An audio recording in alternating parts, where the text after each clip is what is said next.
What's up, Leafs fans? Welcome back to Leafs Nation After Dark. I'm Zack Phillips, and in tonight's stream, we're going to be breaking down game number 5 of the Toronto Maple Leafs regular season, and somehow, some way, I have faith again. I am starting to believe. I might be an idiot. I might get my heart broken, but at this point, from what I saw here tonight, I just don't care. We're going to go game by game. We're going to take this one as it comes up. We'll knock them down one at a time. You can't win all 3 at once. You can only play what you have in front of you. And tonight you had a road game in Boston against the Bruins in which you somehow showed up for, and you somehow just will out a win here in overtime. Thank you to Matthew Nies for getting that one done for this team. And thank you to Matthew Nies for not making us wait forever to have that one happen as well, because there was a part of me that was sitting there thinking, we're going to do the post-game show and this thing is going to last, this game is going to last until 2 a.m. This thing's going to last until 3 a.m. and I'm going to be sitting here forever waiting to have to talk about this one. I'm going to have to sit here and put Nick on hold and tell him, you know what, you can't come on yet because we have to wait for this garbage team to go 40 minutes of overtime just to lose and us to lose our minds in the postgame. But thank God that that is not the case, and we're going to be able to break this one down with you guys right away. So in tonight's stream, we'll recap everything that happened. We'll recap how this team came to win this game, what went right, what went wrong with this group, all of that. But I think the most important thing that happened here tonight is that we get a win on the road and we get ourselves back to Toronto for Game 6. I don't care about the home ice stuff. I don't care about the fact that they haven't been that good, because it's history. It's all ancient history. And to help us break down this win here tonight, to help us break down everything that went on, and whether or not we're feeling good or bad about this Leafs team at this current moment in time, we're going to welcome to the stream Nick Alberga. Nick, how's it going, buddy? How you feeling after this one? Heading back to Toronto. I feel like I just ripped 7 Cialis pills. Like, the celebration in the area over whatever just transpired at the Garden, it's a good feeling, man. But I won't lie. This is what they do. I called it. They sucked us back in. We're all aboard. We're bleeding blue. I think it's important to note, too, for those of you in the chat who are expecting Jay Rosehill, I'm really superstitious. I mentioned that in the morning show. I'm now 2-0 when I'm scheduled to be on the Leafs Nation After Dark. So Rosie was going to hop on. Too bad. You're going to have to wait until tomorrow morning on Leafs Morning Take. Rosie co-hosting. We're going to have Carter Hunt on the show as well. So you will hear from Rosie. We're just way too superstitious, and this is way too important. So we're holding back on Rosie tonight. Yeah, I just tweeted out there to let people know as well. Just like Rosie not coming on. Bad luck. Bad luck. He's not going to be joining us here tonight. Nick, there's a lot of stuff that went on in this game that we could break down forever. I want to start with the most important one. There was a massive change that took place here today. It started in the last game, actually, as well. Coming out for the third period, Joseph Woll took the net. Takes over from Ilya Samsonov. It's his net to go. There was debate who's going to start, Sheldon Keefe with some of these, whatever. I think some things of what he does about right now, but the secrecy a little differently than other people. But, hiding this one behind closed doors. Oh, who's it going to be? As if the Bruins are going to have to massively change mindsets and game plans. Regardless, Joseph Woll gets the net here tonight. This guy was a stud. Like, I want better words to describe what he did, but stud. Hops in here, takes over the net, goes into Boston on a road game, and not just plays a good game, puts up some good numbers, made insane saves at incredible moments, the best moments. What do you make of the decision to put Joseph Woll in the net there, and how he played tonight for this Leafs team? Yeah, well, firstly, it was the right decision considering the body of work of Ilya Samsonov. Then I thought Woll was pretty steady, I would say, in mop-up duty in the third period of Game 4. So I thought the decision was elementary. Like, you had to go to Woll. You're going for the Woll, for the duration of the Stanley Cup playoffs. He was absolute nails. Like, there's a couple moments, and I told you before coming on the show, that stood out for me. The big save on Boqvist in the second period, the save on Trent Frederick in the third period. Then, like, the 2 or 3 stops in OT. Like, we've talked about this all year. You need saves at the opportune times, and they got them tonight. I almost felt bad for Wolsey because I think he probably should have had a shutout. It was a tough giveaway, tough reaction time. I know people on social media were bitching and complaining that it was the second shot of the game. That's a tough predicament for a goalie. Couldn't make Yeah. the save. And, Frederick kicks off the scoring for the Bees. But I think other than that, it was a letter perfect night. Like, that's exactly the type of road start you need. And again, it just reinforces the fact that Joseph Woll has a very, very good potential. I mean, if not great potential to be a stud netminder in this league. Just, I love how confident this guy is. Like most people, what's been the story with this Maple Leafs team the last decade is how they really, really get nervous when the moments are of vast importance in the Stanley Cup playoffs. And it feels like he's the opposite, right? Like, even looking last year, like nothing phases the guy. So A+ for that. I just love that it's the youngsters who lead in the victory. Like they had no business winning this game without Austin Matthews. I thought they played awesome. I thought the top line was great. I thought Max Domi was fantastic. Thought it was a much better effort for Mitch Marner. I'm sure some guys are watching YouTube on that team, so I think they figured out what transpired over the last 96 hours or so. But You think they it saw was a that? team effort, man. Need more of those. Need to stave off elimination again on Thursday. I know some people in the chat are bringing up, is Nick scheduled for Game 6? Damn straight I am. Yeah. At this point, Nick, I think it's mandatory that you are scheduled. Regardless of what happens, you are going to be pre-scheduled for Thursday. And I'm sorry for you. I'm sorry for your weekend plans. And I'm sorry to the bars on King West that are going to be waiting for you to come out there. But Nick is going to be scheduled for the post-game show on each of those nights. So if you're looking for him, you're wondering where he is, he's going to be sitting around waiting to come on and break the game down, because that's just, I'm not superstitious, Nick, but I am a little stitious. We have a bunch of super chats here that I want to get to as well. If you're watching right now, hit the like button, subscribe here to the channel, whether it's watching my show here on the post games for the After Dark, if it's watching the game previews with best bets, where that we won here tonight, by the way, in case people were wondering, or if it's watching Leafs Morning Take with Nick and Rosie, Anthony Stewart, Carter Hutton hopping through there. You don't want to miss anything happening here on the channel, so make sure to subscribe, like the stream. We got a bunch of super chats, and Nick, some of these, they're specifically for you, brother, so I want to get to these. Let's get to the first one here now.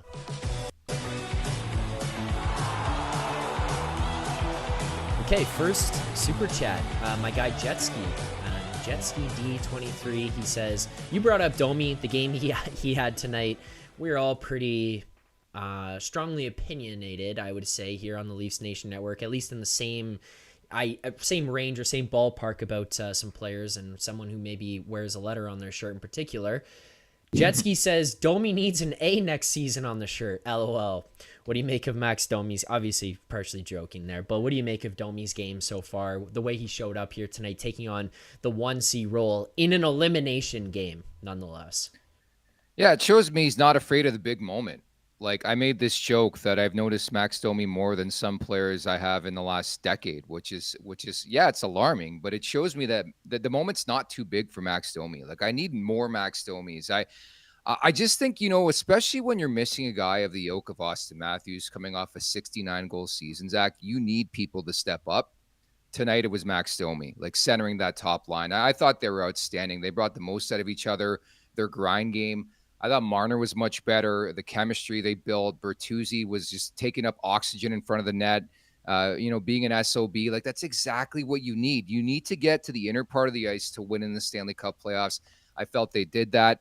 I would love to see them shoot the puck more. Like we sort of joked about that on Leafs Morning Take, me and Rosie, having Marner and Domi on the same line. Like, who are they going to pass to? Well, effectively, they passed Austin Matthews, who didn't play tonight. So if there's one negative to pull, that's probably it. But, man, those guys showed up. I give them a lot of credit.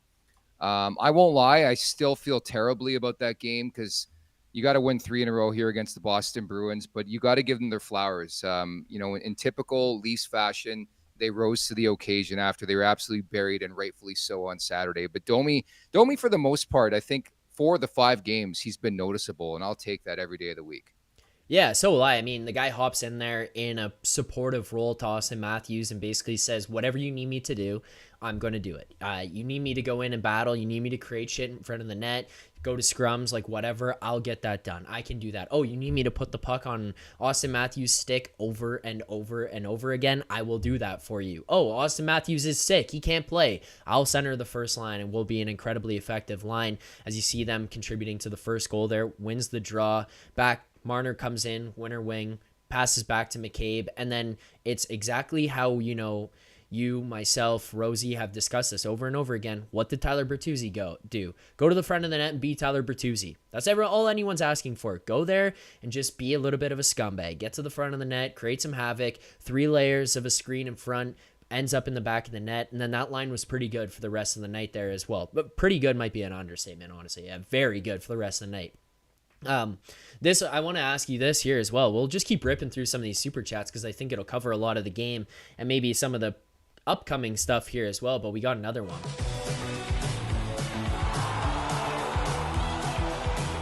Phenom here, good friend of the show, loyal watcher both morning and the night show. Phenom says, Nick called this on Monday's morning show, which you guys talked about again today, actually. It's so leafy for a Toronto win in Game 5. Even had they lost, the boys played a much better game tonight. Go Leafs, go. I kind of want to even just disregard the second part of that. I appreciate the super chat nonetheless, Phenom, but let's just get the idea of even if they lost. Forget it. Get that out of our minds. The first part, you did call this. You talked about it on Monday. You talked about it again on this morning's show. You win this game. You win this game. Is there still a part of you, Nick, right now that's like, yeah, this is Leafs. Like, I don't know if this one's done in 6 or if they're gonna push it to 7 and lose. But like, why would this team not just get the maximum amount of pain out of us? Or have you turned the corner and you've got some excitement about them? No, it's going 7. I mean, let's start right there. It's going 7. I mean, we said this in Monday's show. We said it on Tuesday's show. That it's Leafs. I mean, it's going to come down to Game 7. It's going to come down to, can you get the job done when it matters most? Like, I think looking at this game again, this team, this power play dude is like, it's laughable. Like, I know Manny Malhotra's ran it. He got his flowers a couple years ago. Wicked regular season power play. Couldn't do it in the playoffs. They bring in Guy Boucher. Couldn't do it in the playoffs. Like, they're at a point where you're better off declining the power play because it is killing the buzz. It's killing the momentum. Like, just think if even 2 more power play goals for the Leafs in this series and maybe you kill 1 more penalty than you have, you're probably up in this series. Like, I think the margin for error is razor thin in the Stanley Cup playoffs. And it's just wild to think that such a potent offense for the last decade with all the offense you can find. They almost had 2 guys put up 100-point seasons. In fact, 3 guys on pace for 100 points this year. Yeah. And you can't score. Like, you scored 2 goals in this game. You needed extra time. And it's always those, like, lunch pail type guys. Like, Matthew Nies, men, need to bring it up. And I know, Rosie, this guy's rock hard over him. I get it. We had Nies on the show twice last year. He's got, like, that je ne sais quoi. Like, he's got that gamer mentality. And I think Kyle Dubas deserves a lot of credit for that draft pick. Like, the guy just has that ability and knack for the moment. Like, even last year in the playoffs, thought he was great against Tampa specifically. But it always seems like Nies's DNA is all over it. And just even in the third period, you want to talk about leadership. And I know Rosie got some headlines last year because he said Nies should be the next captain of the Leafs. I'm all aboard with that. You see what he did in the third period? Pastrnak was going after Riley. He wanted to go him. Suddenly, Pasternak's a fighter. The only reason why he wanted to go him because Pasternak's done shit in this series. He's done fucking nothing, and hopefully that continues, by the way. But Nies steps up. This guy's like, what, 21 years old? It's like, I'll go you.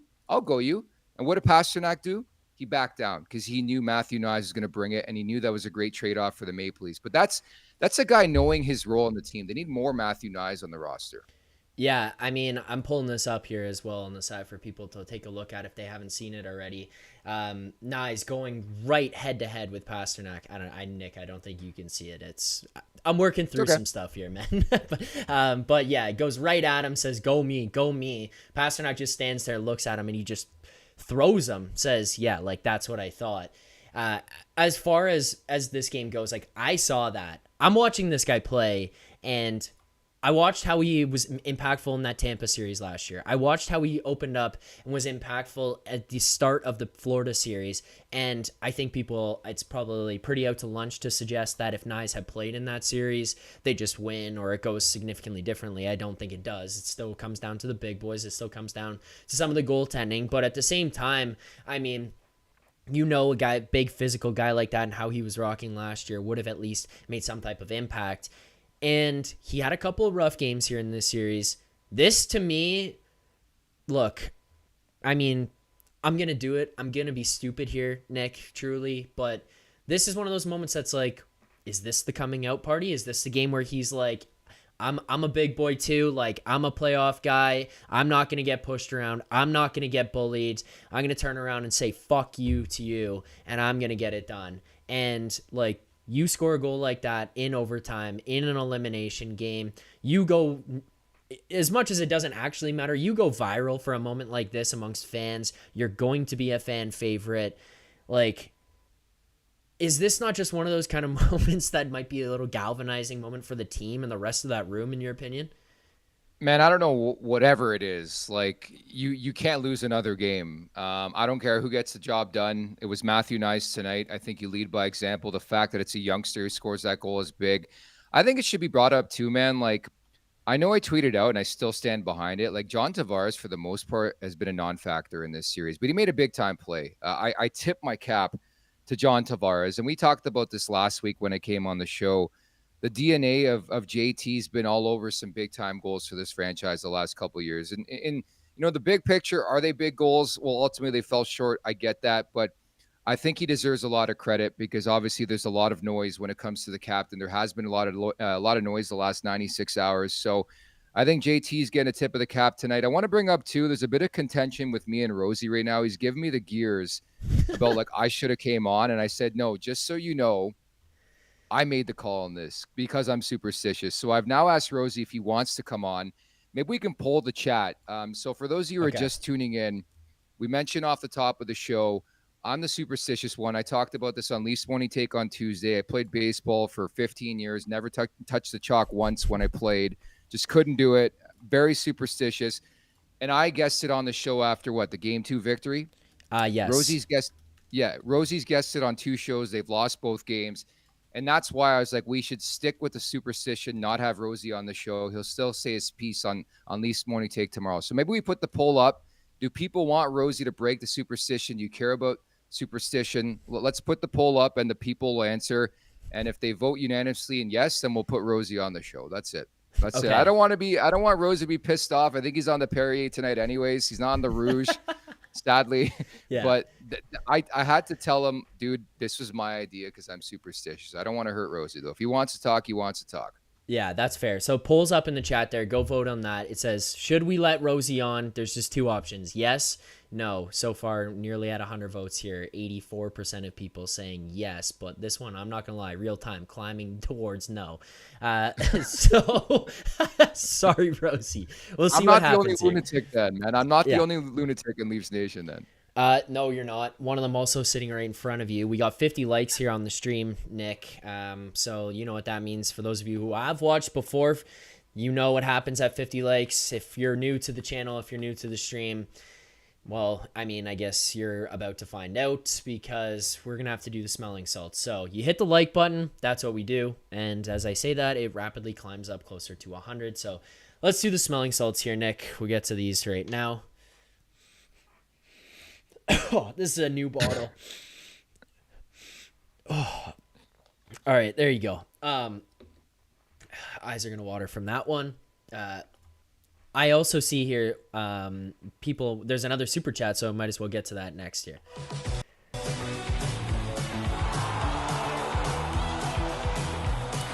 Okay. This one, I mean, I'll let you answer. I'm not going to answer this for you. Maxentius Decimus, super chat, thank you very much. He says, how many likes for Nick or Rosie to do the smelling salts? That's up to you, Nick. You know what? On Sunday night, I looked into buying smelling salts, but I don't want to take away from your gimmick. Like, I think it'd be so cheesy if we stole your gimmick.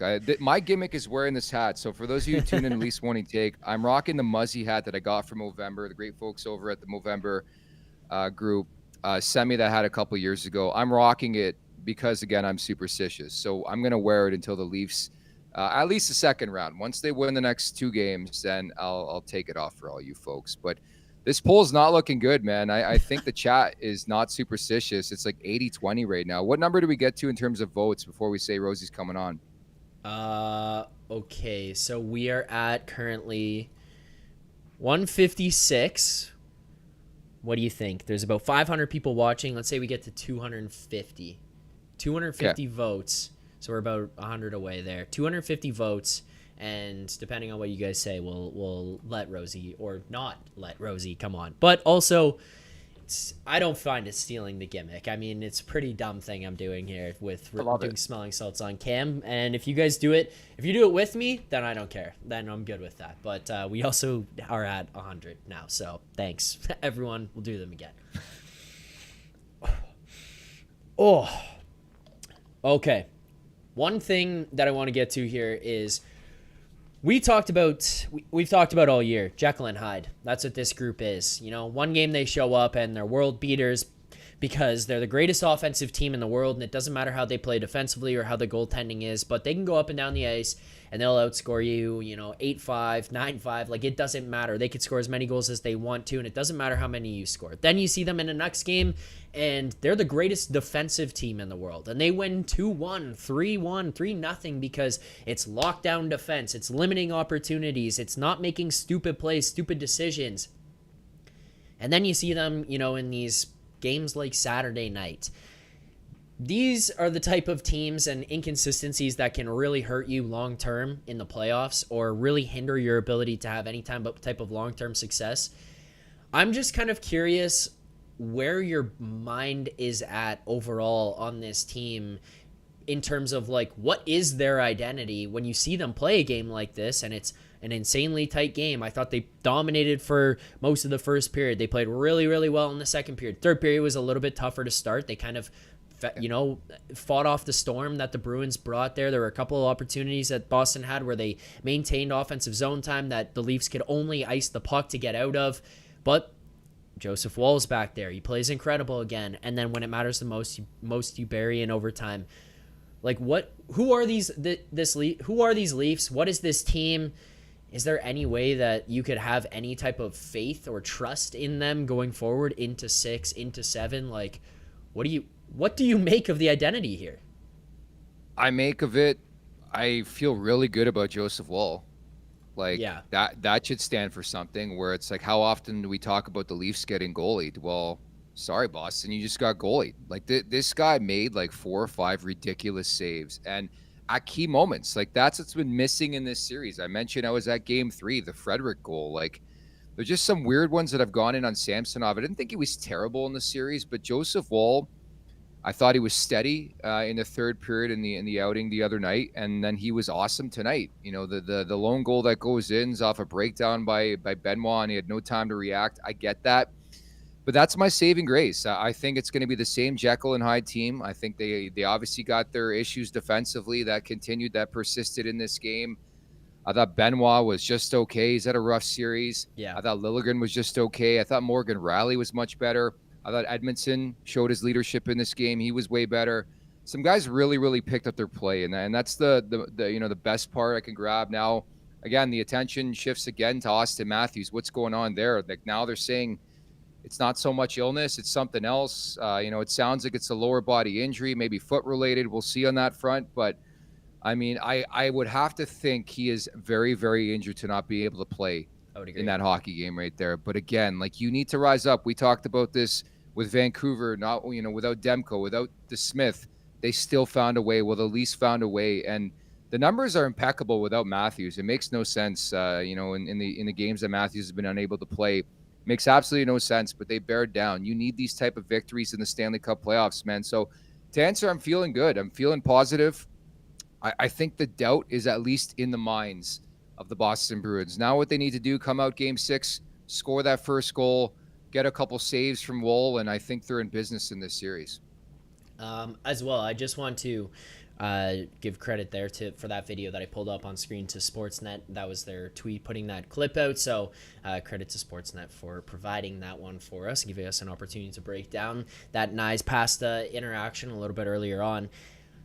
I'm curious your thoughts on this. This Leafs team has not performed well at home so far this year, especially not in the playoffs. I believe that going into this game 6 here now, they've lost 6 straight at home in the playoffs.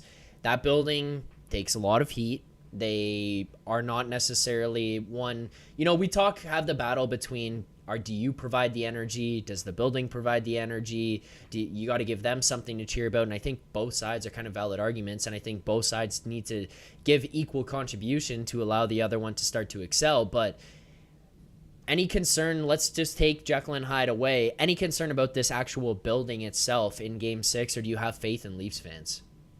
Not really. I thought that crowd was ready. Like on Saturday night specifically in Game 4, I thought they were energized. They're ready to go. They played their part. I think ultimately it comes out to the team. Like I know it's been Jekyll and Hyde, but you need more of what you did tonight. I thought Boston was second to every loose puck. Like the Maple Leafs played their style where they didn't give the Bruins time, and I thought they closed their gaps really, really well. Like each guy just played their role to a T, and they didn't make as many mistakes. Like they still made a couple of mistakes, and mind you, one of them cost you big time, obviously in the first period. But other than that, you get the combination of goaltending and just strong defensive play, and I think you'll win most games. Like I mean, the Bruins have been a juggernaut offensively, and the Leafs really held them shot-wise in this game. They won a lot of face-offs. Max Domi was great in the face-off circle.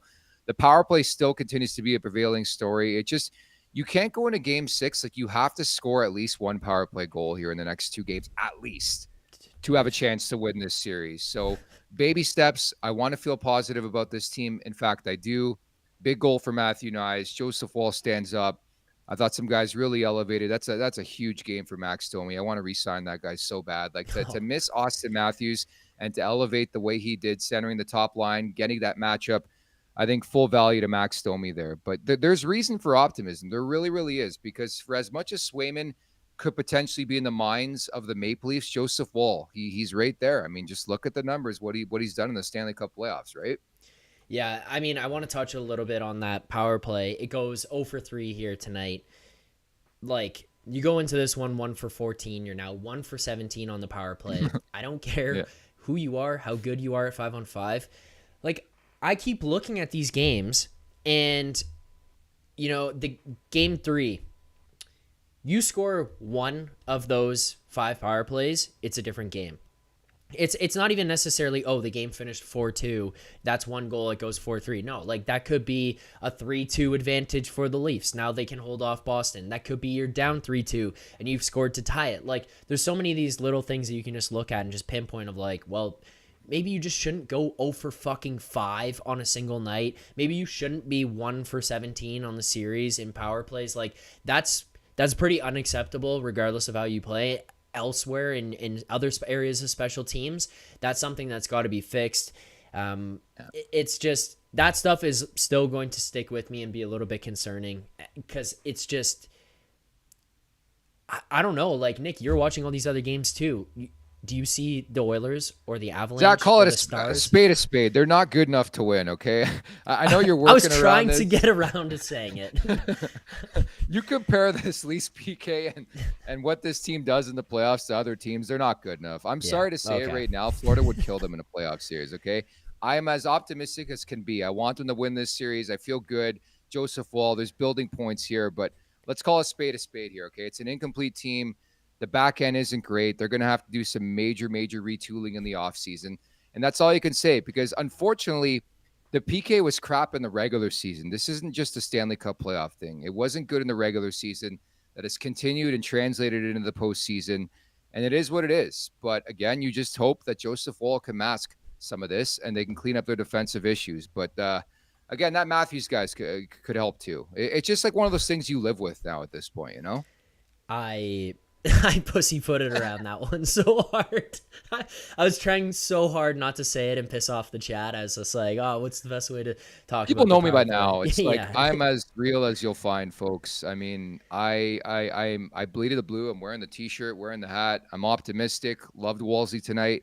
Matthew Nies, that's inspirational. Especially, again, I felt for like the younger guys after the whole tantrum thing in the second period in Game 4, and I'm always wondering how they're going to react and if that wears off on them. Like it's often talk about Boston and Brad Marchand and the leadership he had in his career, guys like Chris Kelly and Zdeno Chara, Patrice Bergeron, what kind of lasting effect that has on players. And it just doesn't seem to phase guys. Like, you know, you look at Matthew Nies, some of the big goals he scored early on in his career. So I apologize for being a realist. I feel good about this team. It's a monster victory. Yeah, it is. Chat here as well. I texted Rosie as well. We got 290 votes right now. 80% Nick is saying let him on. There's people in the chat saying get Rosie on, let Rosie on. So, I've let him know. So if Rosie wants to hop on, I tried. he's welcome. He's Question to the chat. Yeah. Red receipts. Is that like a pass in today's society? Because you would suspect Jay Rosehill wouldn't be that guy to have red receipts, but he has it, and it drives me insane. So the last time he looked was 15 minutes ago. He might be a bottle deep by this point. Okay. He got pissed off that we told him no, and he just went and sat down. He's watching the show, yelling at us right now about what's going on. There's a couple more super chats here I want to get to, ask you some questions, because look, we're going to head down the road. As happy as we are about the win tonight, there are things we have to be realistic about. And the next super chat we're going to get to is going to address one of those things.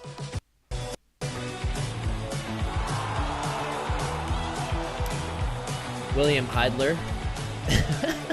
There's another super chat that came in there. Sorry, we'll get to that one next. William Heidler says, can't win the series with only scoring 2 goals per game. Tonight was an example of a goalie stealing the game for us. Can't count on that every game. One of my buddies, Nick, he plays. He's in the chat all the time. Actually, he plays the game where you have to pick 3 goal scorers a night. That's it. You just pick the goal scorers, right? You can win prizes and stuff. He picked 3 Leafs, and I said, you know what? You might hit on some of those Leafs, but there's 0% chance you go 3 for 3 because this team will not score 3 goals in a game. You win the game here tonight. It's an incredible game, and I don't want to take away from what that was, but yet again, here's another game where you only score 2 to get this win, and as I saw people talking about, can't count on that every game with the goalie stealing it for us. You can't.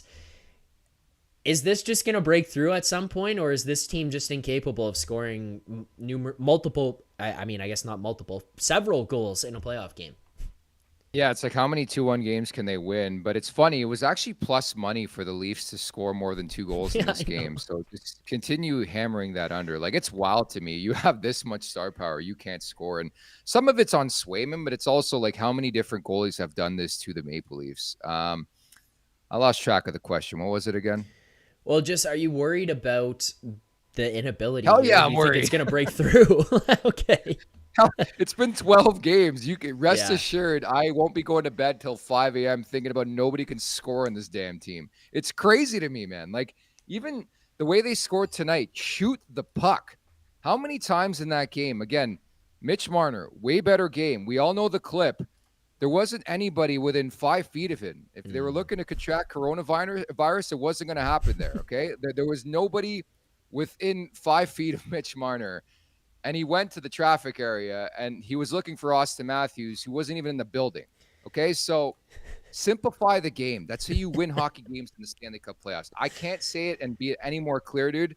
Like, look how the first goal went in. A shot from the point. Rosie talked about on Leafs when he take a clapper, put it on net, cause damage in front. That's how they beat Vasilevsky last year. Like, every goal they scored was traffic in front, traffic in front, traffic in front. That's how you're going to beat a good goalie. I mean, Swayman's hot right now. I think at times they're victim of making it way too easy and trying to be too pretty. Like, simplify the game. Max Domi, shoot the puck. He had, 2-on-1s in this game? Marner had a 2-on-1. Just shoot the puck and go to the net. I mean, there's going to be rebounds. We're blue in the face saying this. Just simplify the game. That's how you win in the Stanley Cup playoffs, Zach. That's my answer. There you go. Yeah, no, I think that's a completely fair assessment. It's something that pissed me off. I'm just trying, and I get eviscerated by Leafs fans whenever in the chat, whenever I go negative, and I'm not afraid to do it, but I'm willing to admit to you, I'm sorry, but I'm fully taking advantage of the fact that you're not afraid to have people give you heat. So a lot of these questions right now, I'm just deflecting off to you because I agree, and I'm going to let you say it right now because I'm going to be the bad guy the next time it comes up. So tonight is your turn. I'm not going to lie to you, Nick. That's the way it is. Teammates, bro. Teammates. I'll take it. There's that doofus on Twitter going after Rosie the other day. I went right back at him. Got a story from 2009. I'll bring it. I will bring it. Yeah, I don't really have as many of those stories, so I just try to jump in on top, just give some help to the boys there as well. But we do have a question, another super chat, so let's answer this one.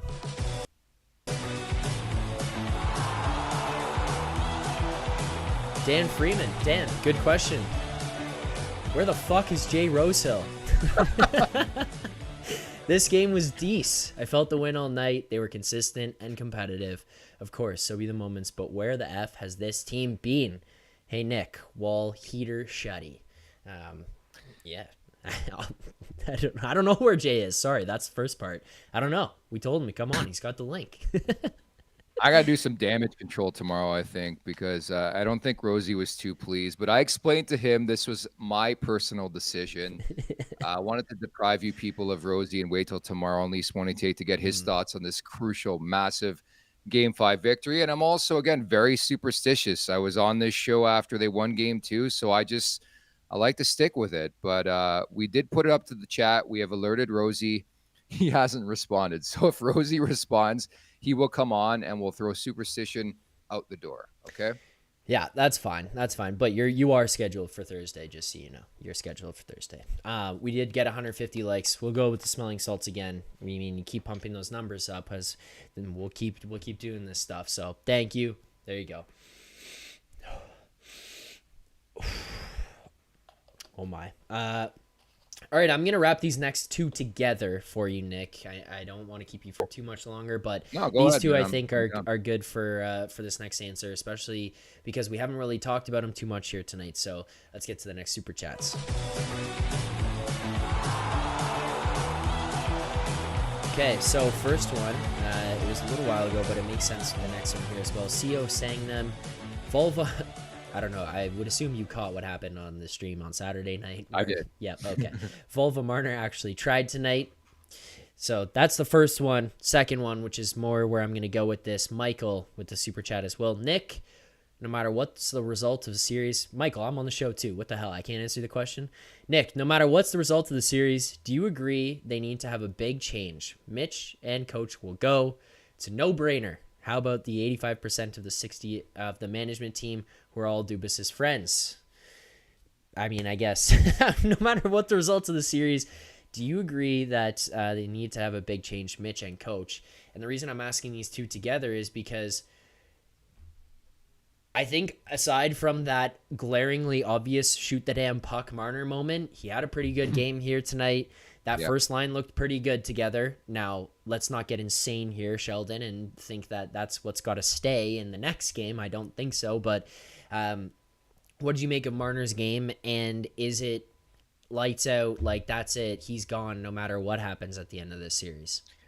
Well, I mean, I guess it's supposed like it depends on what happens. If they go on a Florida Panthers run here, then you obviously have to walk it back a bit. But I've been under the idea that change has been needed with this organization for years now, and I think it starts from the top. We brought this up on Leafs Morning Take when it's Brendan Shanahan. I just think they need, like, it's got that country club feel, and it comes from the top. And it's like until you start there and work your way down, then it's going to be the same old same. And it's kind of fascinating too. Like somebody pretty connected, like reached out to me yesterday and was curious as to like what transpired with Dubas. And he was under the impression that Dubas was ready to trade one of the core four guys before everything went down. And he was ready to fire Sheldon Keefe. And then everything went down.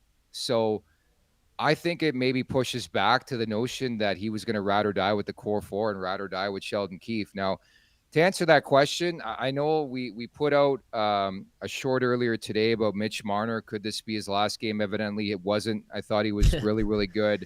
That top line had identity, which is great to see.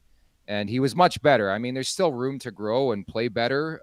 Some of the ticky-tack plays that work in the preseason in Game 50 don't work in the Stanley Cup playoffs, but way better. I mean, across the board for the team, way better than we saw in Game 4. But it comes down to a process of elimination for me. It has to be Mitch Marner. It can't be John Tavares. He has 1 year left in his contract. He makes too much. It's not going to be Matthews. It's not going to be Nylander. I suppose you can look at Morgan Rielly, but again, I think why would you want to subtract D when you need them?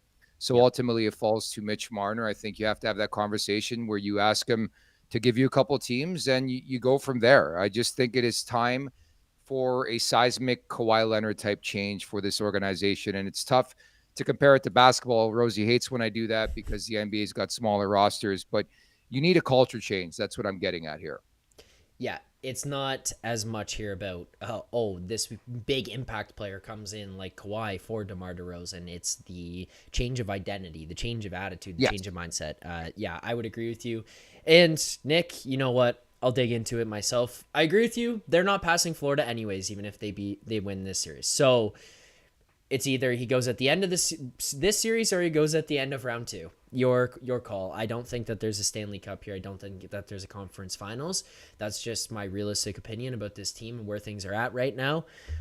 So I think change is still going to come, and that was part of my concern with what's going on. Like, as a Leafs fan, I want to see them win the Stanley Cup, but as someone who realistically watches these games, I watch this team, I watch other teams every single night. You're not beating a lot of these teams in 7-game series. It's just the reality of it. Just not with the mindset, not with some of the deficiencies that they have. It's just, it is what it is. And at some point, maybe you just need to admit that. But yeah, I would agree that that's kind of where it goes.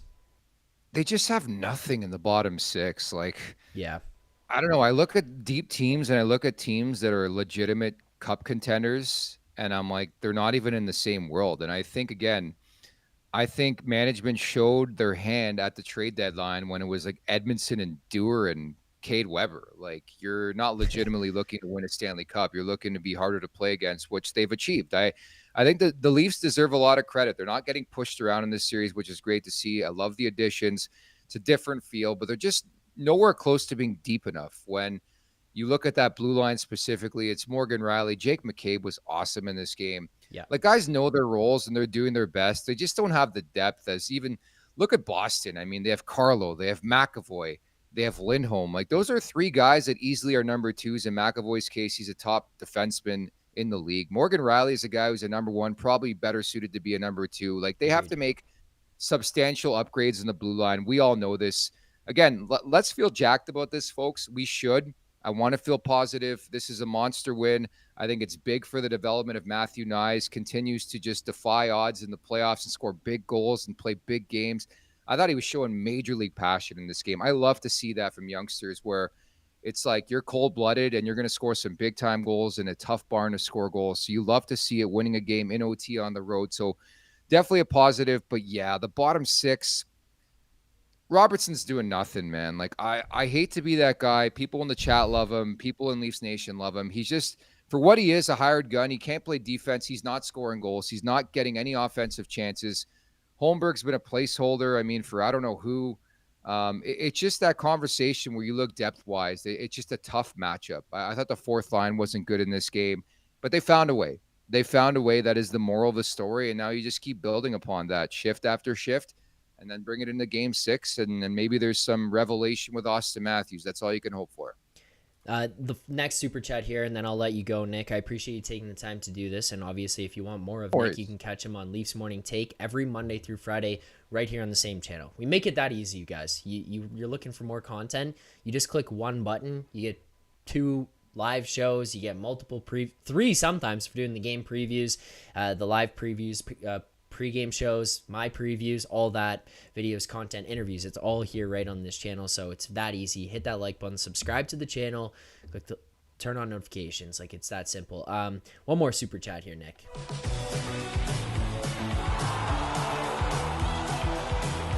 Steven Lavinia.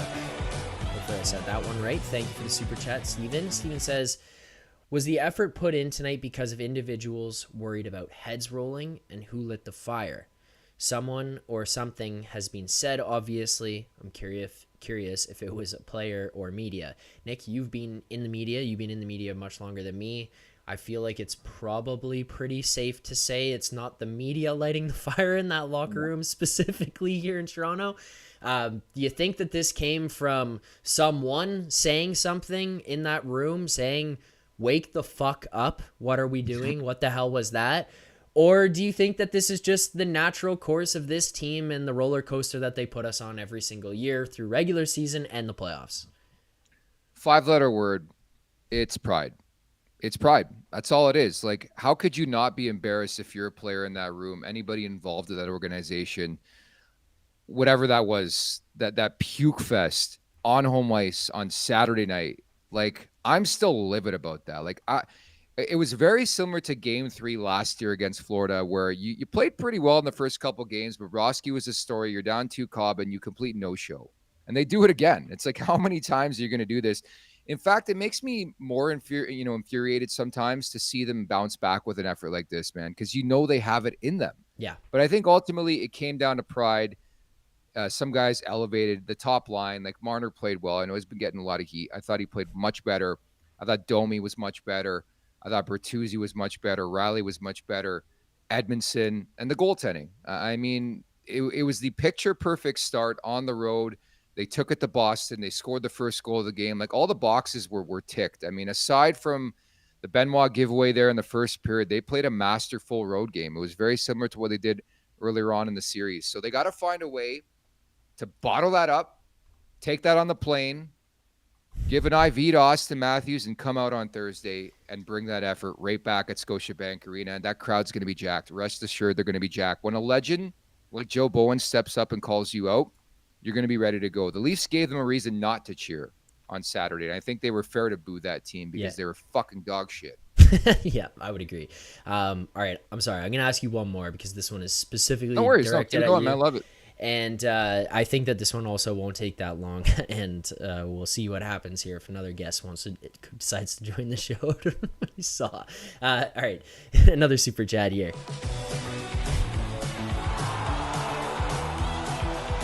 Okay, Dan Freeman again. Appreciate that, Dan. Dan says here, I gotta fix the screens, Nick. So that's what I'm gonna do, and I'll fix the screens and let you answer this. I told Rosie to hop on, folks. Okay, the tribe has spoken. We're gonna get Rosie's thoughts here. Okay, while we're doing that, let me fix the cameras. So Nick, Dan says, "Hey Nick, I'll answer it. Is Woll going on a heater or what? Let's go. I think we all know Woll should have started sooner. Let's go, boys." What are your thoughts on Woll starting sooner? Is he gonna go on a heater here? Well, again, just to disclose, Rosie has entered the chat. We're going to get him on the screen in mere moments. To answer the question, like he just played like Joseph Woll, who's got that confidence, like the guy we saw before he got injured in the high ankle sprain, which is like the best news of all. Like he was so calm, cool, and collected.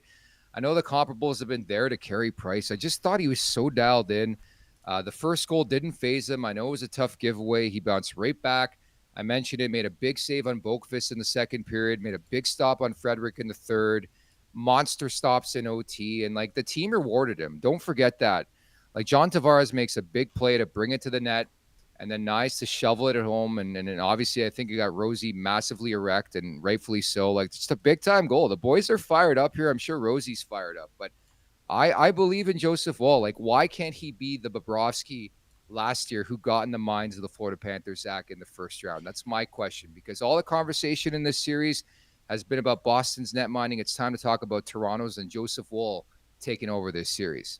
Yeah, I'm just getting Rosie up onto the screen here. We'll be good in a No second. Rouge tonight. Holy shit. You can see me now? Hold on. Can I ask the first question of Rosie, and it's not a super chat? Yeah. You can. You ask the question, and I'll get him on here in 1 second. Okay. Rosie, question number one. Thank you for joining us. My apologies. I was the one that said no, Rosie. We took it to a poll, and they're bang on. So fuck Superstition. They're going to win game 6 and 7 anyways. But question number one, do you think the Marner household has YouTube?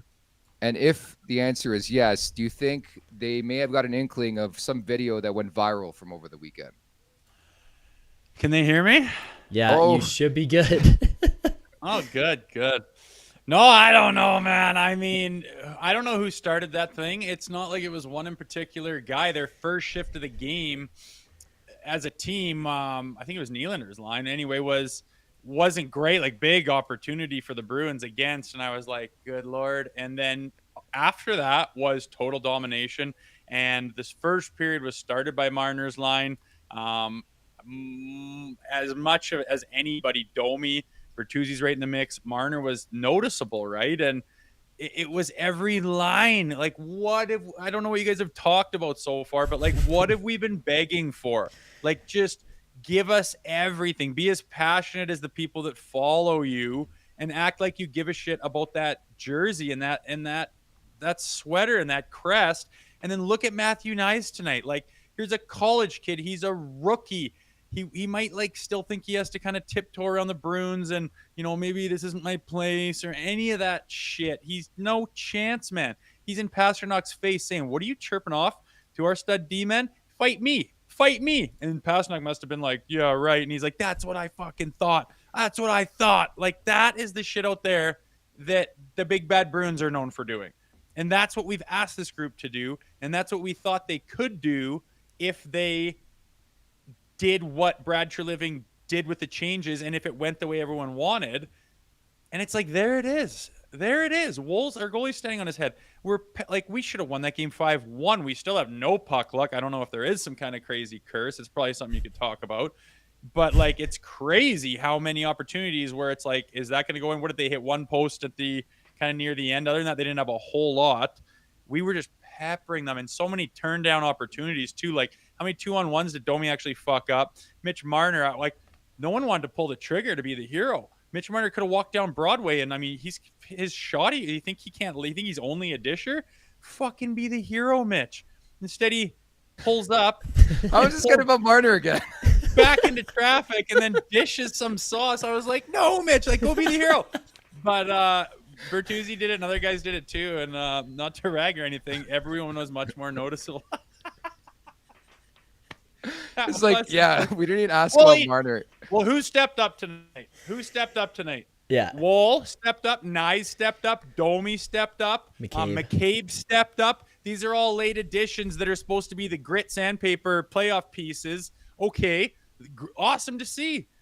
We need the Marners, and we need Big Pappy back, and we need Nylander score some fucking goals. We won 2-1 in overtime, squeaked it out. I love it, and I love the effort. But someone's got to be that big game guy that steps up and buries, man. Like, one more game, and then guess what? One more game, win one fucking game, and guess whose asshole's puckering up? Because it's not the Toronto Maple Leafs anymore. All right, yeah. I don't know how that turned about Marner there. Something about an asshole puckering up, but I think the chat gets the gist of what you're saying. I think it's in Boston's head already, Zach. Like, I really do feel that way. You look specifically at the second and third, the way Woll was like a brick wall in there. I love to see that. Like, the Leafs goalieing a team in the playoffs, man. So refreshing. There's got to be some kind of nightmare situation going on in that locker room right now. These guys are obviously professionals. They have an incredible culture, and that's not the team that I would normally expect it to continue over from. But, like, Game 5 last year against Florida, overtime, lose. You have Bobrovsky come in. He's the guy who comes in all of a sudden. He's the stud against the Bruins who's able to shut things down. Now there's a goalie controversy. You dealt with it in Game 2. You put Allmark in. He loses the game. He didn't get dominated or anything, but he loses the game. Now you go to Game 3, back to Swayman. Game 4, back to Swayman. Okay, everything's beautiful in Bruin land. And now here you go. Do you switch it up? Do you change things? Do you change the vibe? Do you put the guy in? Are you going to now deal with the media scrutiny? Like, there's got to be some questions that are going on in that room, because the guy at the other end, they couldn't figure out an answer for tonight. And I mean, like, I'm not going to sit here and pretend like Swayman was bad tonight. Like, he was pretty good, but there's going to be questions. You had two guys that you rotated back and forth, and I hear you guys talk about it all the time. Like, you look in the rafters, the other guy, he won the Vezina last year, in case people forgot. So it's not like they're sitting there being like, oh, we can't put the other guy. But now I feel like there's a question mark around them where it's like, are they going to choke again? Like, could this happen again? So do you think that's like a problem that you could foresee, having like two really good goalies where you're like, oh, we don't have number one goalie that plays 60 games a year in Martin Brodeur, and then a backup that no one even knows who he is? And that's too dangerous. Your goalie goes down, your season's over. Lots of guys have pretty good tandems. Does that open the problem of who the hell do we play in the playoffs? Like tonight, people are going to say, should we just mix it up just to change the vibe? Well, then you're pulling Swayman. What has he done deserve? And it's just like you said, You're opening the door for that controversy. I just want to know how many game suspension that linesman's getting for the hit on Marchand, man. That's a blindside, Rosie. He was pissed. How pissed was Good. Fuck him. Like, of all the guys to get into his head, I know, all in one shift, and then Alaini buries him, and he goes, just get the fuck off of me. And I was like, oh God. And then his coach is trying to settle him down. He had a stick on his hip after that one try where he comes buzzing down the right wing. I was like, oh boy, like, stop that guy. Damn near scores. Someone had a stick in his hip. he chucks it against the glass like he's fucking snapping, man. Dude, that was a big development in this game too, is that Brad Marchand took his first minor of the series in game 5. Like, what are we doing here? What a league. What a league. Is that something that when you say it out loud seems insane? Yeah. How does he do it? It's so impressive. It's actually impressive. Like, I hate him. I hate it that he's able to get away with that. But it's an art. It's an art, man. To be able to pull that off like that, it's insane.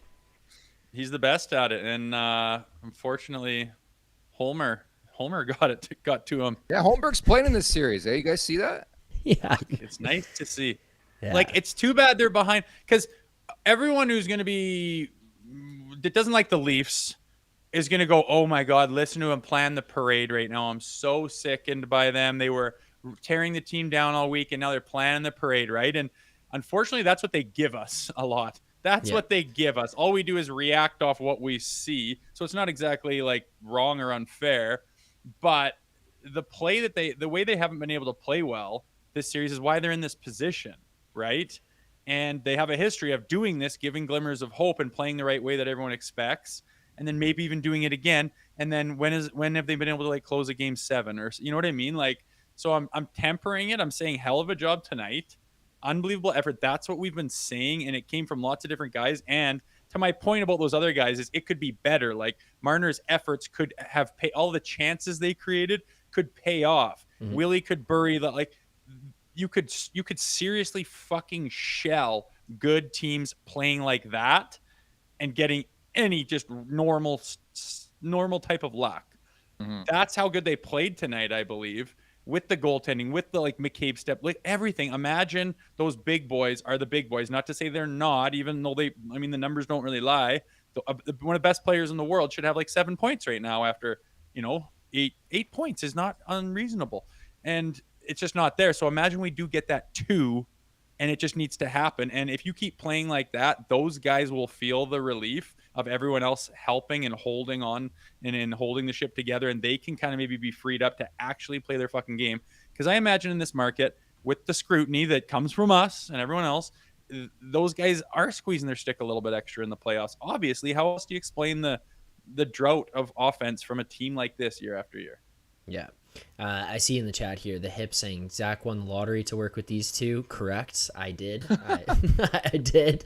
Very lucky. He's really professional here. My fucking hat, man.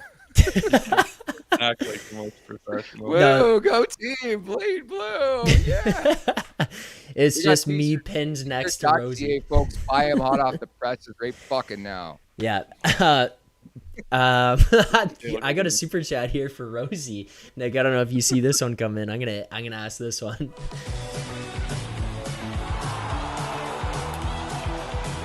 Super chat here, Rosie. This one's from Jamie Finley. He says, Rosie, do you think you could F up Maroon in your prime? Oh, yeah. I played with Maroon. I'm way tougher than Maroon. I could fuck up Maroon right now. He's not even a tough guy. What kind of question is that?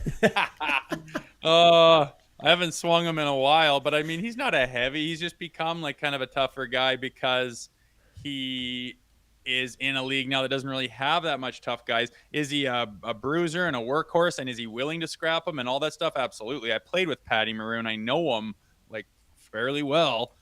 He's not a tough guy. In his prime, he wasn't fighting the heavies of the league, So, I mean, sorry, but I mean, pick someone tougher than Maroon. Knows his role, though. I will say that. Like, I think the pickup has been pretty good. And I think it's important to note, too, like, Boston picked up Patrick Maroon because at least bullied them in the regular season, right? It's smart. Pat's off. I'm not knocking Pat at all. I'm just saying the only thing I did do really well was scrap. So he does everything else well, including 5.5 goals. Give yourself some credit, man. Including win Stanley Cups, that guy. So it's not a knock on Patty whatsoever. No. Yeah. But yeah, how about they did pick him up, and he hasn't really been a factor, right? I mean, if the Leafs picked up Patty and he's done exactly what he's done in this series, you'd kind of be like, well, that didn't really work. Wouldn't you agree? Yeah.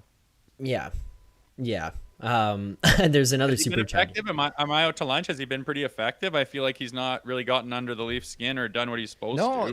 He's just like, I don't know. Like he makes like I think he's got 2 apples in the series. Like I think he has an effect. I thought their fourth line killed Toronto's fourth line. You know what scares the hell Yeah. out of me is Justin Brazeau, and I think it's so ironic that he was a Kyle Dubas signee out of the OHL, and he's a big dude and plays physical.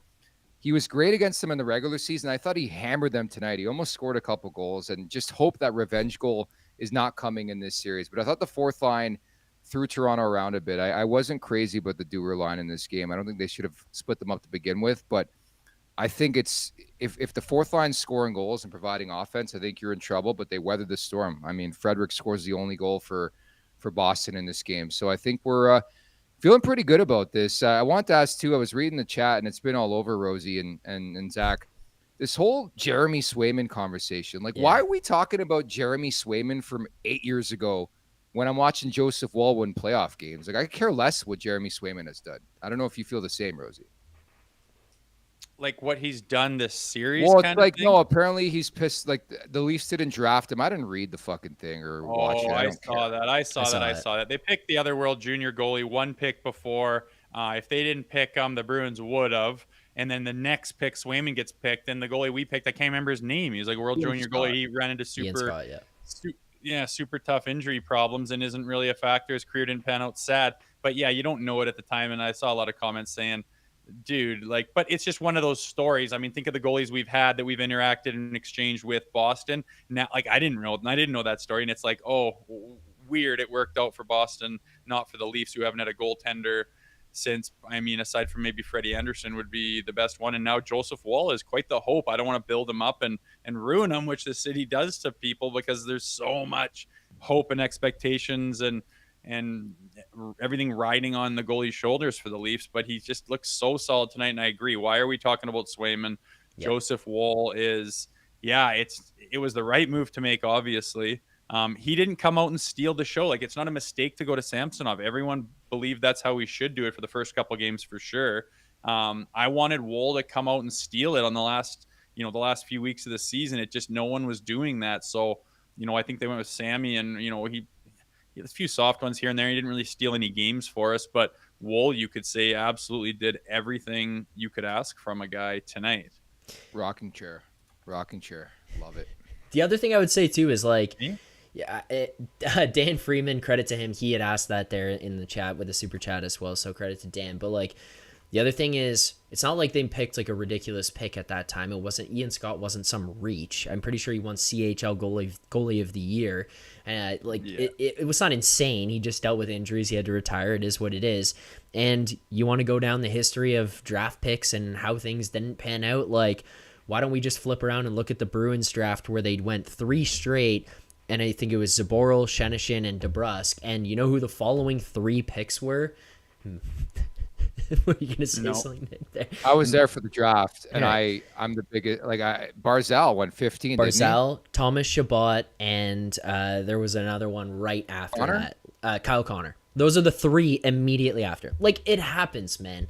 Some of those things are tough, but Tyler Biggs, it's like, who cares? Tyler Biggs. Yeah, who cares, dude? Sorry, Berkey. We love Berkey on this show, but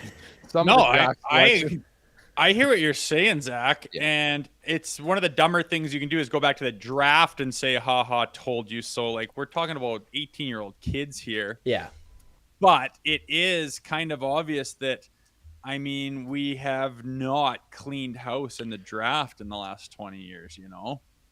Yeah, did in June. Easton Cowan, baby. Looks good. Min looks good. I mean, obviously we got Pappy. We've gotten good players, but like that goalie's always eluded us. Morgan Riley's kind of the one goal, and I mean, I haven't been crazy about him being a world beater this series. Have you guys? He was better tonight. He looked pretty good tonight. Yeah, I know. I'm not. I don't. His expectations aren't to be better than crappy, though. Yeah. Expectations are to be fucking deadly, right? Yeah. So also taking 5 games to show up. Like, not ideal. And listen, I don't want to be negative and rain on a parade, because I am jacked as anybody, and there's like this sliver of hope, and if you can do 1 game, it's this gleaming 50-50 chance of doing something insane. But we are in this position because they have had trouble showing up. So super pumped by this. Now we know they can do it. I hope they didn't blow their wad and everything. But you got to believe Boston's not happy to pack their shit and get on the plane and check into that damn hotel again. And it's not ideal, but I don't think they're going to be completely broken. I'll tell you that. They're a goddamn good team, and they still have a stranglehold in this series. And when they hit the ice, they're going to be ready. So the Leafs need to match it, weather it, and then take over again. It's going to be a huge task in Game 6, but I'm pumped that we got it. Chad also reminding Rosie that he's forgotten about the Hildebeest. Waiting in the weeds down there. What happened to the I was Bucks? already What waiting happened to all year. They carried him for like 3 weeks and just would not put this guy in. I'm like, fucking show me this monstrosity I keep hearing about. But Were you around for UC Renus, Rosie? Oh yeah, I know you. The bus. They called him the bus, and they had Gustafson too, the monster. All these guys are like, oh yeah, bigger than life, but they can't the stop monster the was puck. my prime. Like the story about Brian Burke going to get him was. Yeah.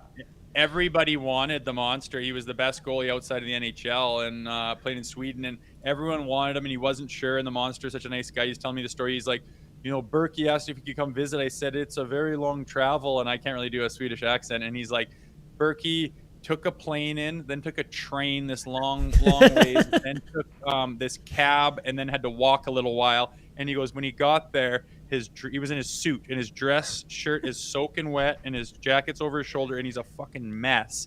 And he sat down, he said, don't worry about it, and had a glass of water and had a bullshit with him and his family, and then took the trek back. And he goes, we just had so much respect for him and said we better go to Toronto.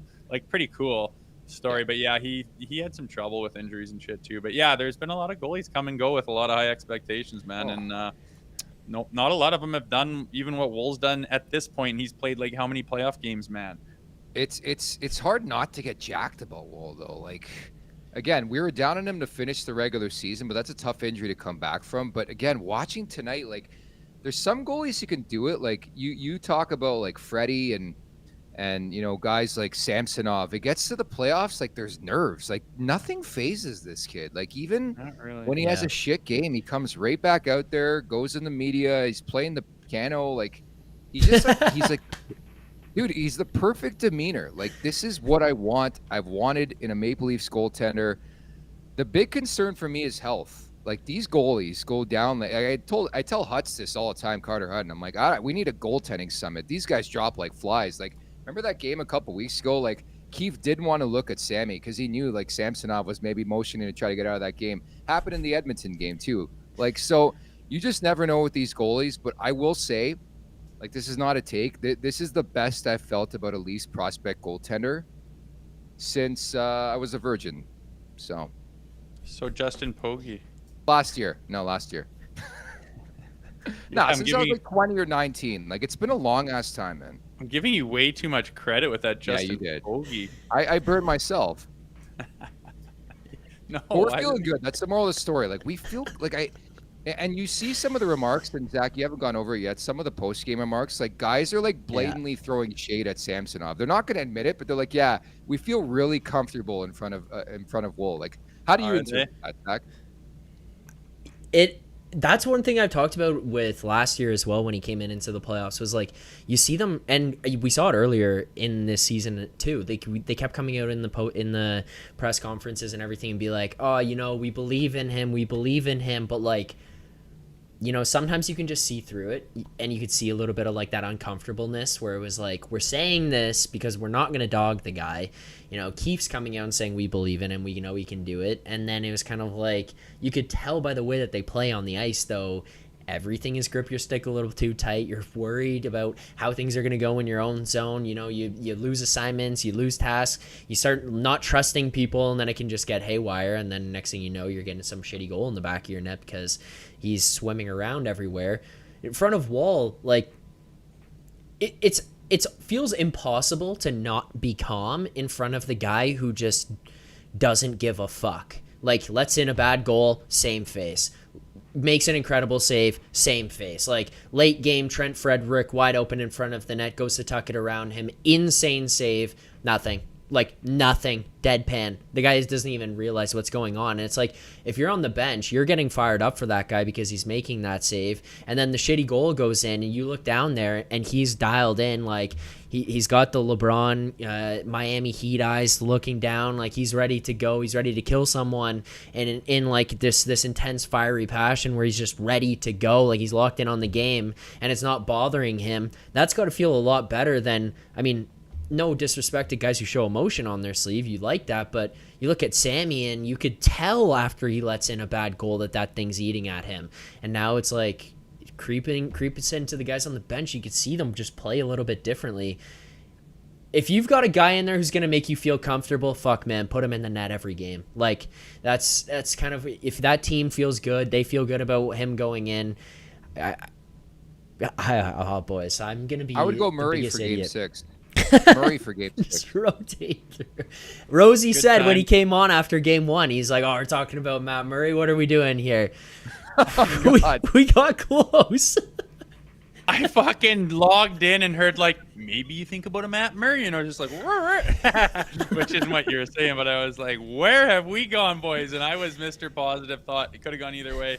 Game 1, we'll tie it up, blah, blah, blah. It's a long road since then, that's for sure, especially on this roller coaster. But no, I totally agree about Woll. I mean, the problem usually is finding a guy that makes you feel comfortable back there, but just his style of play, like his positioning, the way he tracks the pucks, and he just looks like he's ready to pounce, and he's just big and like almost leaning forward. He's in like an aggressive, confident position. He's not sliding around like scrambly, right? He just looks poised, and yeah, that reverberates through the bench too. And I think all the boys, I didn't hear any of the post comments or anything since the game ended, but it's interesting that they're all like making sure, no, like that. We haven't felt like, we had that save back there for a while, and he made a couple of the ones. And the big thing is that they were at the most crucial time.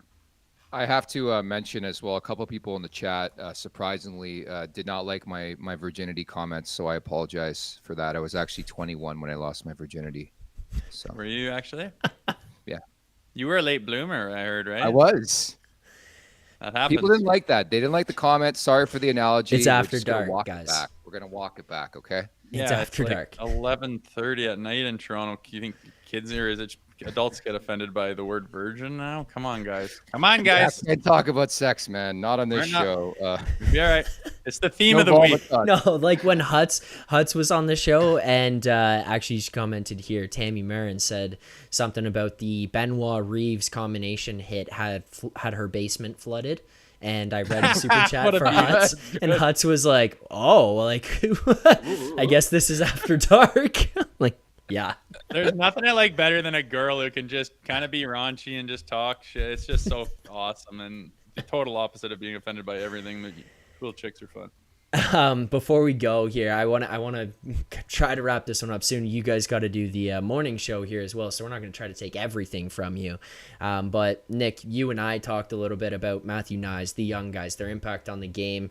Rosie's being a big proponent of it. We've heard throughout the morning shows. You kind of talked about it a little bit when you came on, but we have a super chat, so I want to make sure I get to this as well. So I'll hit that right now.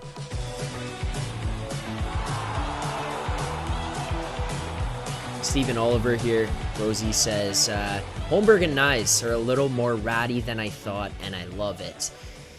What do you think about their games here tonight? Holmberg obviously getting in the face of Marchand. You see, or Pastrnak, excuse me. Nies getting in the face of Pastrnak. Holmberg getting in the face of Marchand. Nies scoring that game winner. Just their impacts on the game. These two kids showing up to play for the boys tonight. Yeah, it's what me and Nick were talking about, before the playoffs started. You want to get those big guys going, and that's always the story and the talk of the town is how they performed and, like, did they do their job, a la scoring goals to win the hockey game. But we knew that in the playoffs, you're going to need those. You're going to need those side pieces too of role players, and that's what those guys are at this point. And Holmberg stepped up and was just effective, like did something right. Like, say you're not getting the chances and your timing's just off, and the puck always seems to go where you're not, and You're just getting a little bit frustrated. Do anything you can. And there was times where he was laying the body, driving it to the net, and then doing that stuff with Marchand. I mean, he made an impact on the game. That's all you can ask. And, with Nies, he's just this beast. I've said before that I think this guy will end up being the captain of the Toronto Maple Leafs. Like, just after watching him play a little bit, seeing some clips of him and then interviewing him twice, I was like, no, this guy is cut from a cloth that I think they're going to love in Toronto. And he's not just like kind of done that. Some guys come and just don't achieve as what they should in Toronto and just underachieve. And he's like doing that. It's like his rookie year, man. It's pretty impressive. And to step up in the playoffs like that, to get that goal, you can see how much it meant to him. You don't think that's the kind of shit that makes these comebacks possible, if that's what they're looking at doing? You don't think that that's the stuff that makes guys jacked up, that you can win you series? The Bruins have been doing it for years, and we've been asking the Leafs to do it, and here's a guy who's willing to do it now.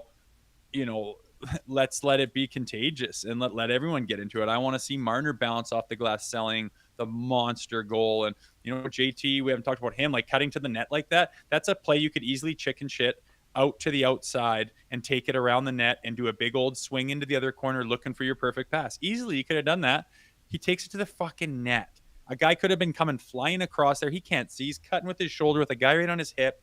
He just takes it to the net. A guy could come bury him right there, and he just does it anyways. And it's just, that's the kind of stuff that leads to a goal. Wicked to see that, which I don't think he needs to get his accolades for that too.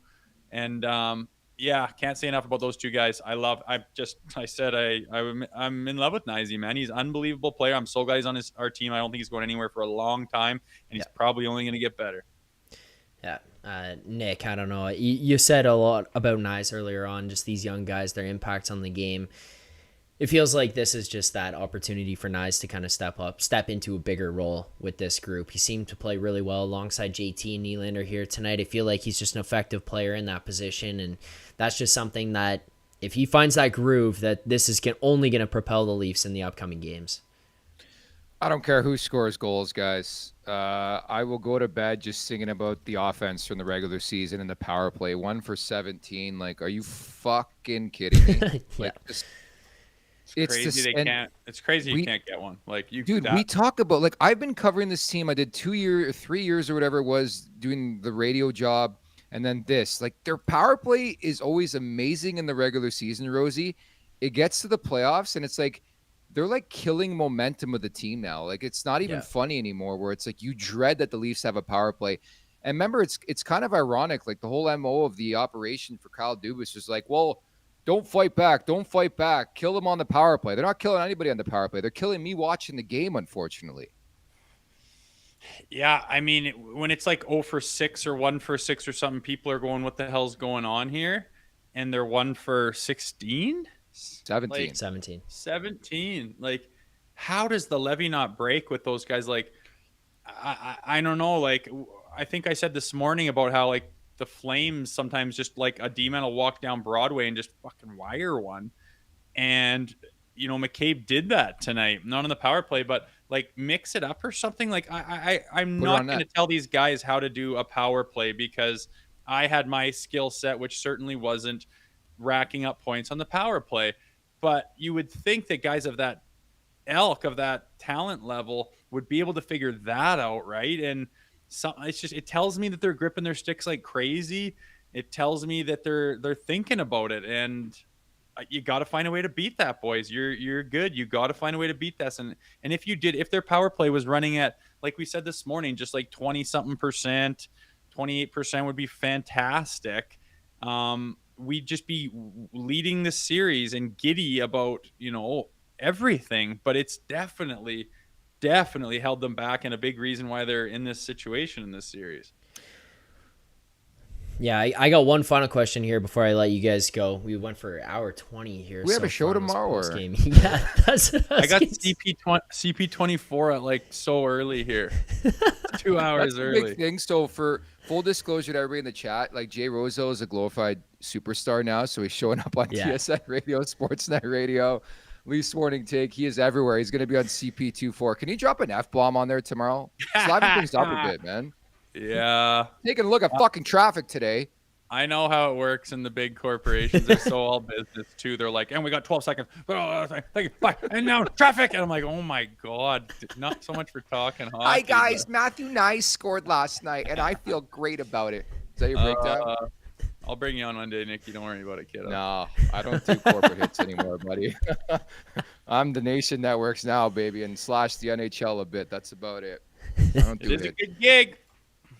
All right, well, here's a question that you will not get asked on CP24 tomorrow morning. We got another super chat here. Super chat from Jamie Finley. Big Rosie fan in the chat right now, Nick. I think you saw this one go by, but Rosie, what would you do if you were on the Leafs roster for Game 6? That's it. That's the question. I don't see myself getting a lot of ice time, but I tell you, the boys would be rallied beforehand. There'd be no sleeping. There'd be no snoozing. Boys would be fired up to play, and I'd lead by example by working my nuts off and finishing every hit and just taking it to the hard places as hard as you goddamn well can. Get up with no one, just pure Darcy Tucker style intensity for as many shifts as you get, and you hope the boys do the same thing and the big boys do their job, you do yours, and it's a feeling of everyone being on the same page, man. They had it tonight. It was wicked. They've struggled to find it, but they had it tonight. That's all I can say, and I hope they know what they did, because they are going to need it again, Game 6, and I'm pumped for them. I'm very, very pumped. We have another game. Now it's just the same place they were in this morning. You got another game. You got to win a game. You got to win one game. You got to win a game, and we're so backwards, this team, that it's kind of nerve-wracking that they're at home for it. And it's kind of nerve-wracking when they go on the power play. And it's like, Jesus Christ, these are supposed to be good things, boys. Anyway, everyone find that type of intensity and togetherness on Game 6. You win one more, and holy smokes. All you got to do is win one more, and then we can seriously talk about what's going on here lately and how they've found it. But you got to do 60 more minutes. Comment in the chat here from Phenom. Rosie would do the slap shot ice dancing routine. Ned Braden. There you go. I swear I'll come out there and wiggle my dick at them all. Oh, not that dancing one. No, that's the line. That's the line. No, I've seen. No, Rosie the do ice that dancing's at the end where he's stripping at the end and everyone's clapping. I'm talking about the fashion show at the beginning. Yeah. Yeah. You've probably only seen clips of the movie on YouTube, Nick. You're kind of. Dude, those are. I love Slapshot. It's just that's how I want the Leafs to play. Fucking murder them in warm-ups, okay? Don't even go out for the game. Give me some emotion, some feel. We're feeling good, boys. I'll just promote tomorrow's edition of Leafs Morning Take, 11 a.m. Eastern Time. Carter Hutton's going to drop by. It's perfect. We're going to talk about how great Joseph Woll is and how. Yeah. What are they thinking in Boston's room right now with Jeremy Swayman? Do they go back to their boy Linus Ullmark? I love that they have questions. So we're fired up, boys. You're telling me there's a chance. I'm living with that, baby. Let's do it. So you're saying there's a chance, boys. Thank you very much for joining me here on the After Dark Show. I appreciate it. I'm sure those are questions that neither of you will get asked or see in the chats or anything on some of those corporate shows. So that's why you come here to the After Dark Show, boys. That's what we do here on the After Dark. Gets a little disgusting. Nick's talking about virginity.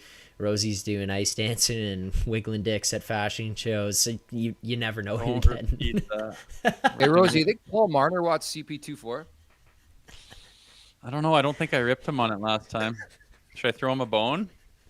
Should I ask why he doesn't? Said aside from making that one play, like, it was pretty good.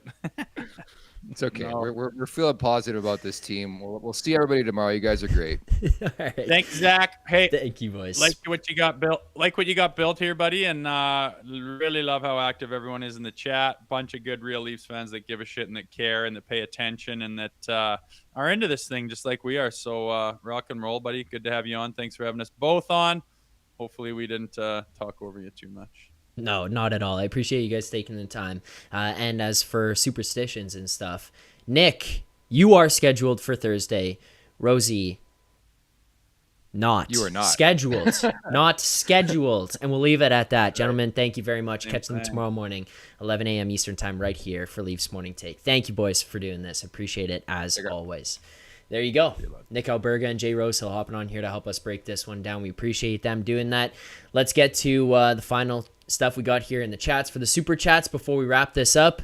And we'll start here at the top at any of these that might have been missed. I don't want anyone to feel left out or anything like that. So let's see what we've got.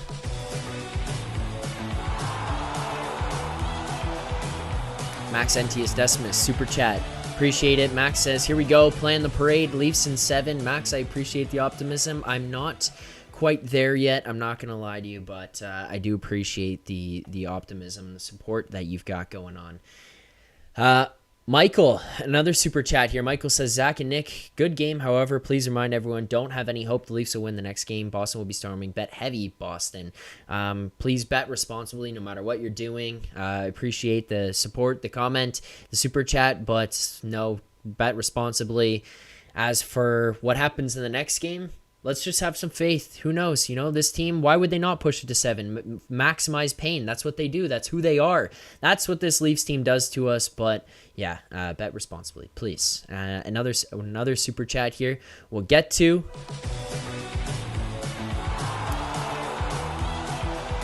Also, while I'm at it, we did hit 250 likes on the stream, so let me get to the smelling salts again. Thank you to everyone. Oh, there you go. Phenom, super chat. Last year, Boston loses Game 5 in OT on route to losing 3-1 series lead. How much pressure is on this Bruins team? Shouldn't Toronto embrace the underdog status? As for pressure on Boston, I think the three of us covered it throughout the show here. I feel like they're going to feel a little bit of it. It's going to be a reminder in the back of their head that happened, that went on. That was something that took place, OT, the goalie situation, these are things that are going to start to populate in their heads and they're going to be reminded of. So it's something that's for sure going to come up. There's no doubt about that. It's something I feel like they're going to be reminded of. As for the underdog status, I would say yes, but Phenom, they were also technically underdogs in the betting market going into this series. So I would agree. I would say yes, that's the case, but they were underdogs. So you got to deal with it. They were underdogs. They didn't embrace it necessarily ahead of time. If they do now, that's great, but haven't quite yet. Another super chat.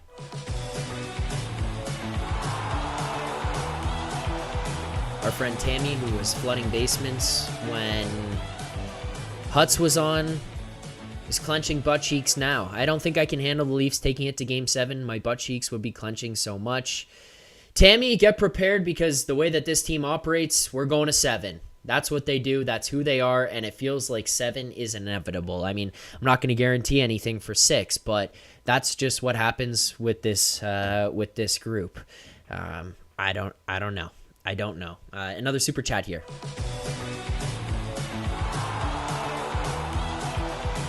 Michael, guys, best tip of the week. Highly recommend using to bet Boston when the next game series has been 8 years. When you have trust, they will say they will not. Michael, again, please bet responsibly. As for the group and the narrative of how this one might go, look, it's the Leafs. They let us down every single year. I don't really have the faith that and belief, and I'm not going to sit here and tell you that they're going to win because I don't really believe that they're going to win the series. But in terms of them just maximizing pain constantly, yeah, it feels like they're going to go win 6 and go to 7. That's what the group does. Another super chat.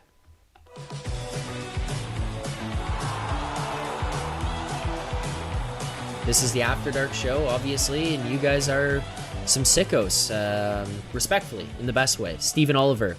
Woll has me horned up for sure. And he typed something else out in that super chat. Steven, thank you.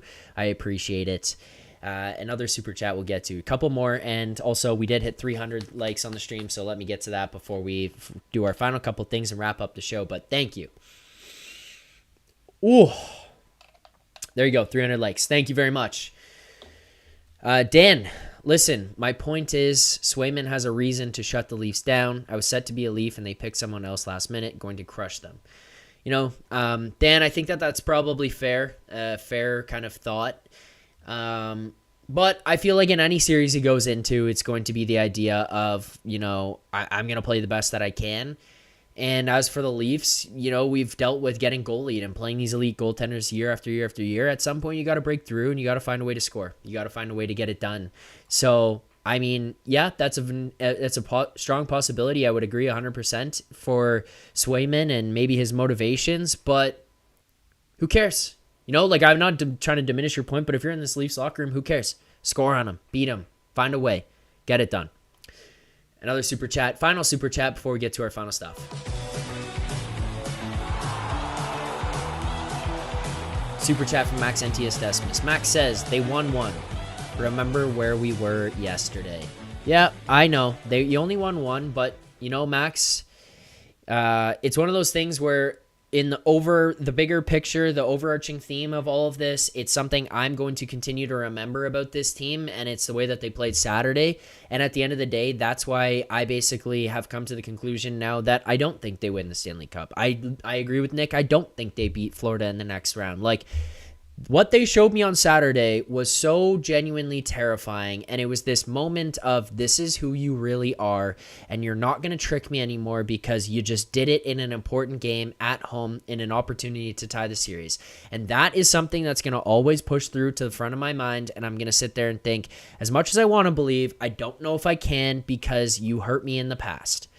And, you know, it can keep coming back and they can win games like this. But ultimately, as far as a Stanley Cup or an Eastern Conference, that feels out of the picture right now because I just feel like that's not going to get done. That's not going to happen because of what I saw Saturday. That's the honest truth. That's how I feel. But what I will say is it's one game at a time. So if we're going to not look at big picture stuff, we're going to look at one game. Yeah, they can for sure win game 6. You have home ice. Maybe Matthews gets an extra day. Maybe whatever's ailing him is able to be solved. Maybe he comes back for Thursday's game and he puts on an absolute clinic. And William Nylander goes nuclear. And Mitch Marner shows up and says, you know what, fans of Toronto, you all doubted me. I let you down on Saturday night. And tonight, this is my night. And Morgan Rielly says, you know what?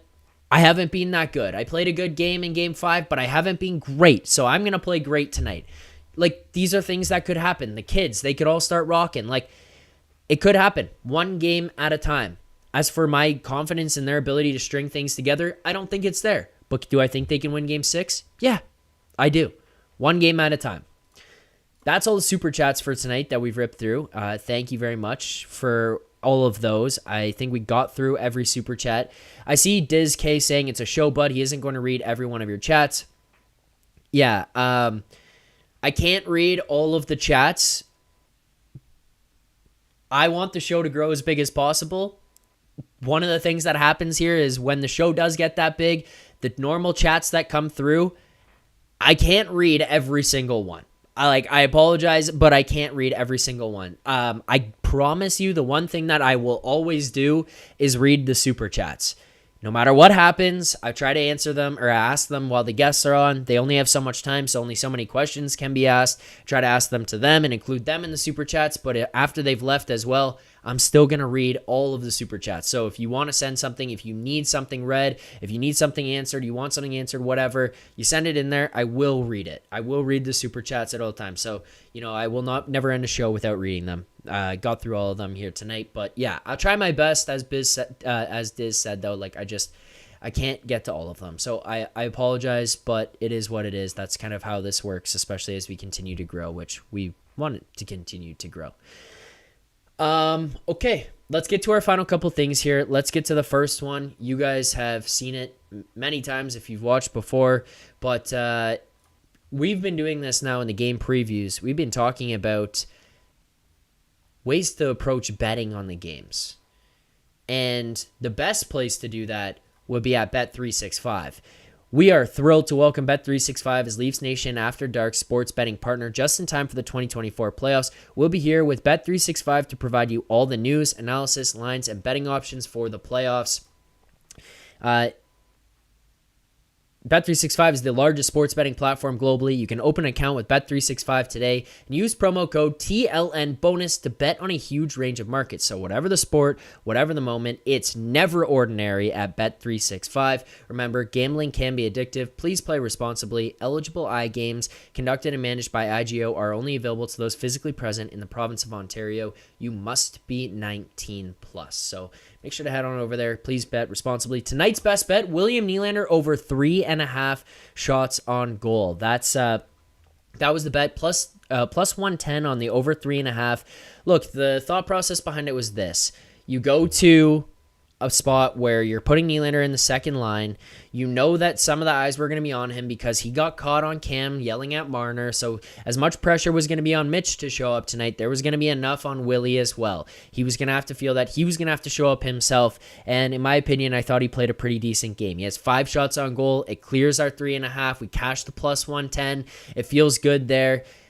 I mean, this has just been This was a fun game to watch from Nies. It's a fun game to watch from William Nylander, from Mitch Marner, from Tyler Bertuzzi, from Max Domi, Jake McCabe, Pontus Holmberg. Like, these guys stepping up in this game.